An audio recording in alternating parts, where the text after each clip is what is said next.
चुप रहना यानी मौन रहना। जो लोग ज्यादा चुप रहते हैं वह लोग अपने भीतर के असीम शक्तियां को समझ पाते हैं। गौतम बुद्ध के अनुसार मौन की शक्ति इतनी ज्यादा है कि वह हमारे अंदर के सारे तनाव, सारी की सारी चिंता और भय को खत्म कर देता है और लोगों के बीच हमें एक होशियार और आकर्षित मनुष्य बना देता है। एक बार गौतम बुद्ध अपने आश्रम में अपने सभी शिष्यों को शिक्षा दे रहे थे कि दुनिया की सबसे तेज छुरी हमारी जबान है और दुनिया के सबसे खतरनाक हथियार हमारे शब्द है, जो बिना किसी का खून बहाए लोगों को अंदर ही अंदर मार सकते हैं। हमारी शब्द हमारी ताकत हो सकती है उसी के साथ, लेकिन यह हमारी सबसे बड़ी कमजोरी भी हो सकते हैं अगर हमें नहीं पता कि कब, कहां और क्या और कितना बोलना है। यदि हम सही समय पर सही इरादे के साथ सही शब्दों का प्रयोग करते हैं तो ये हमें एक सफल व्यक्ति बनाता है, लेकिन अगर हम सही समय पर सही इरादे से सही शब्दों का इस्तेमाल नहीं करते तो ये हमारे जीवन को नर्क से बदतर बना सकता है। तो साथियों, आज की कहानी के माध्यम से मैं आपको बताने वाला हूं कि चुप रहकर कैसे हम अपने जीवन को बदल सकते हैं। आपको चुप रहने की शक्ति का एहसास इस वीडियो में होने वाला है। तो चलिए शुरू करते हैं इस कहानी को। एक नगर में एक बहुत ही प्रसिद्ध बौद्ध भिक्षु रहा करते थे। गांव के शोर शराबे से दूर जंगल में वो रहते थे और वह बड़े ही ध्यानी और प्रभु भक्त व्यक्ति थे, इसलिए वह पूरे नगर में बहुत अधिक प्रसिद्ध थे। एक दिन एक राजकुमार बौद्ध भिक्षुक के पास आया और बोला, हे गुरुदेव, मैं हमेशा थका हुआ, निराश और परेशान महसूस करता हूँ। मेरा मन बहुत अशांत रहता है। हालांकि मेरे पास सब कुछ है, दौलत, शोहरत, सुख सुविधाएं जो हर व्यक्ति चाहता है या पाने की इच्छा करता है, लेकिन फिर भी मेरे अंदर इतनी अशांति और चिंता क्यों है? बौद्ध भिक्षुक ने उसकी बात बहुत ही ध्यानपूर्वक सुनी और कुछ सोचने के बाद कहा, तुम इस प्रश्न का उत्तर जानते हो, बस तुमने कभी इस प्रश्न को हल करने की कोशिश नहीं की है। बौद्ध भिक्षुक ने आगे कहा, मैं एक रिसर्च करना चाहता हूँ, क्या तुम मेरे साथ उसमें दोगे? इस रिसर्च के बाद तुम्हारे जीवन में किसी भी तरह की अशांति और चिंता नहीं रहेंगी। ये बातें सुनकर राजकुमार बहुत हैरान था। उसने बौद्ध भिक्षुक से कहा, बताइए मुझे क्या करना होगा? अपने मन की शांति के लिए मैं कुछ भी करने को तैयार हूं। राजकुमार की इन्हीं बातों को सुनकर बौद्ध भिक्षुक ने कहा, तो फिर आप अगले 15 दिन के लिए मेरे आश्रम में रहोगे और एक सामान्य व्यक्ति की तरह अपना जीवन व्यतीत करोगे। और इन 15 दिनों में तुम अकेले और चुपचाप रहोगे, जितना हो सके कम बोलोगे। राजकुमार बौद्ध भिक्षुक की बातें सुनकर सहमत हो गया। पहले दिन राजकुमार को लगा कि उसका मन सामान्य से अधिक अशांत और विचलित है। उसके मन में तरह तरह के विचार आ रहे थे और वह आम लोगों की तरह जीवन जीने में असहज महसूस कर रहा है। उसे अंदर से बोलने की इच्छा हो रही थी, लेकिन वह चुपचाप रहा। उसके मुंह से एक भी शब्द नहीं निकला, बस वह चुपचाप बैठा रहता। लेकिन रात होते होते उसे अंदर ही अंदर शांति का अनुभव होने लगा। उसके लिए यह अनुभव अजीब था। वह खुद से पूछ रहा था कि वह अंदर ही अंदर इतना खुश क्यों है और उसकी आंतरिक बेचैनी और चिंता कम क्यों होने लगी है।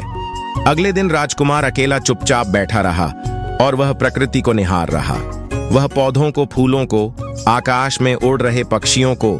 वह अपने जीवन में पहली बार यह अद्भुत दृश्य महसूस कर रहा था कि उसके पास कितनी सुंदरता है।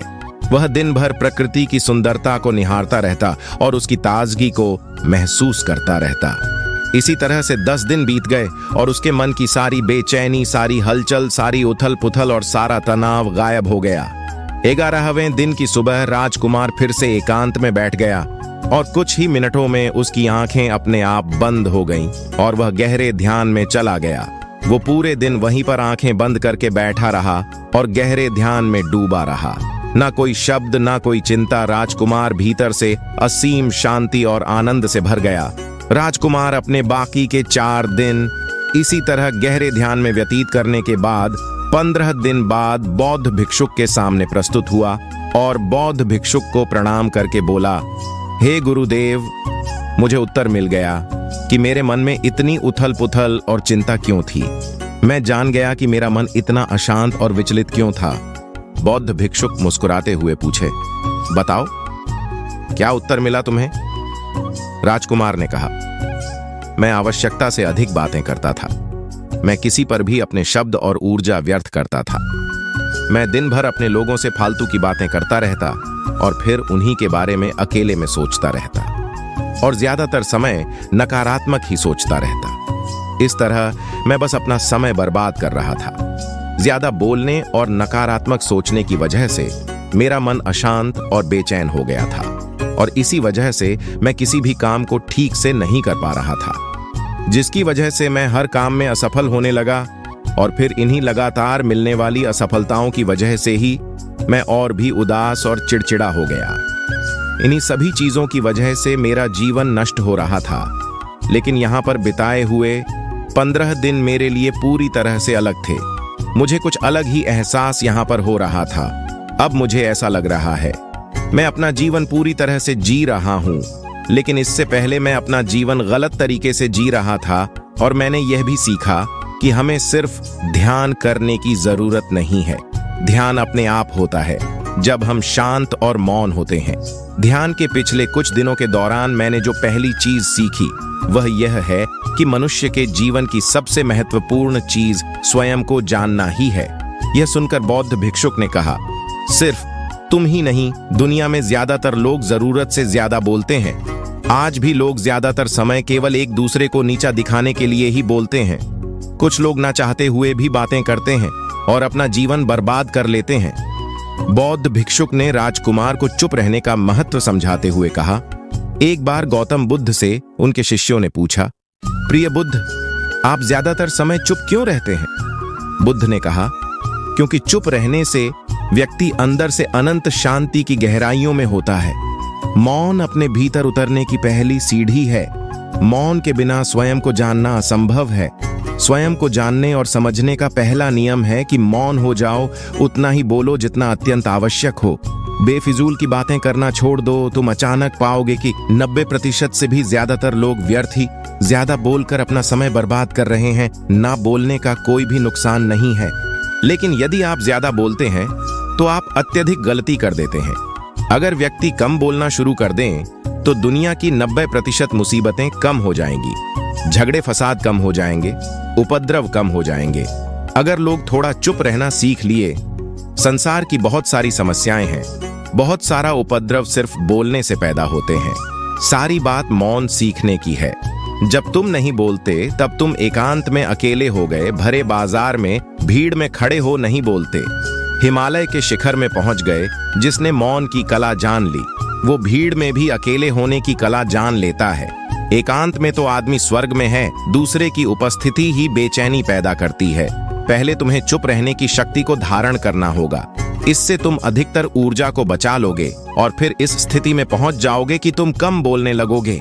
अगर तुम किसी के यहाँ पर जा रहे हो और परेशान हो जाओ तो ऐसे में उचित है कि आंखें बंद कर लो और अपने में खो जाओ। वहां से आपको ताजगी महसूस होगी, क्योंकि तुम्हारे अंदर ही जीवन का वह स्रोत छिपा हुआ है, वह किसी दूसरे में नहीं है। इसके बाद राजकुमार बौद्ध भिक्षुक से पूछते हैं, आखिर कौन हमें अपने अंदर तक लेकर जाएगा? ये बातें सुनकर बौद्ध भिक्षुक कहते हैं, तुम्हें स्वयं ही अपने अंदर उतरना होगा और वहीं से परम राज्य जीवन का आनंद ले पाओगे। आनंद का यहीं से जन्म हुआ है, यहीं से तुम मौत में डूब जाओगे, यही तुम्हारा सूरज उदय होगा और यहीं से अस्त होगा। इसी प्रकार तुम बार बार डुबकी लगाओ। जब भी तुम डुबकी लगाकर लौटोगे, वहां से तुम पाओगे फिर ताजगी भरी जीवन की नई संपदा मिलेगी। इस नई शक्ति के जन्म होने से तुम्हारी थकान गई, उदासी गई, चिंता गई। जैसे कोई स्नान करके लौटता है तो शरीर शीतल हो जाता है, शांत हो जाता है। ऐसे ही जब कोई भीतर से साफ होकर वापस आता है, मौन में स्नान करके लौटता है, तो समस्त अस्तित्व, समस्त व्यक्तित्व शांत और मौन हो जाता है, आनंदित हो जाता है। जब तुम आंतरिक मौन की पराकाष्ठा पर पहुंच जाओगे, तब तुम पाओगे कि बोलने से भी तुम्हारा मौन खंडित नहीं होता, वो बना ही रहता है। उसकी एक अंतर्धारा लगातार तुम्हारे भीतर बहती रहती है। तुम बोलते तो हो, तुम शब्द का उपयोग भी करते हो, लेकिन वह तुम्हारे मौन को खंडित नहीं कर पाती। एक बार गहरे मौन में स्थिर हो जाओ, फिर तुम्हारी वाणी में भी मिठास आ जाएगी। तुम्हारा बोलना संगीतपूर्ण होगा, तुम्हारा बोलना सत्य होगा। तुम बोलोगे तो दूसरों पर भी शीतलता छा जाएगी।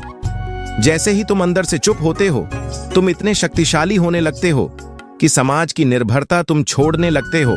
और तुम्हारे जीवन में एक मस्ती आती है जो केवल दीवानों के जीवन में होती है। तुम्हारे चेहरे पर एक नई रौनक आ जाती है, तुम्हारी आंखें किसी अमृत के समान हो जाती हैं और तुम अनंत शांति के समुद्र में डूबने लगते हो। इतना कहकर बौद्ध भिक्षुक ने अपनी बात खत्म की और वो मौन में चले गए। राजकुमार बौद्ध भिक्षुक को प्रणाम किया और अपने महल में चला गए।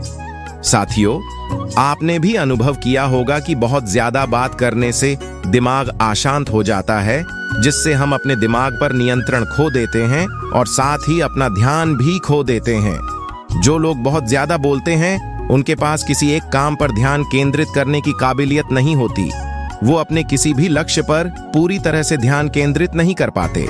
अगर हमारा दिमाग एक जगह केंद्रित नहीं है तो हम जीवन की सच्चाई नहीं समझ पाते और ना ही मनचाही सफलता कभी हासिल कर पाएंगे। इसके अलावा भी आपने देखा होगा कि जो लोग अधिक बोलते हैं वो अक्सर लोगों के बीच हंसी का पात्र बन जाते हैं, और जो लोग कम बोलते हैं और अपनी बात पर कायम रहते हैं उन्हें लोगों से सम्मान मिलता है। लोग उनकी बातों को सुनते हैं और उन पर भरोसा भी करते हैं। जो लोग जरूरत से अधिक बोलते हैं और अपने विचारों के बारे में पक्के नहीं होते, उनका दिमाग स्थिर और विचलित रहता है, शोर से भरा रहता है, और एक शांत दिमाग वाला व्यक्ति जीवन में किसी भी चीज में सफल नहीं हो पाता, क्योंकि वह किसी भी काम में फोकस नहीं कर पाता।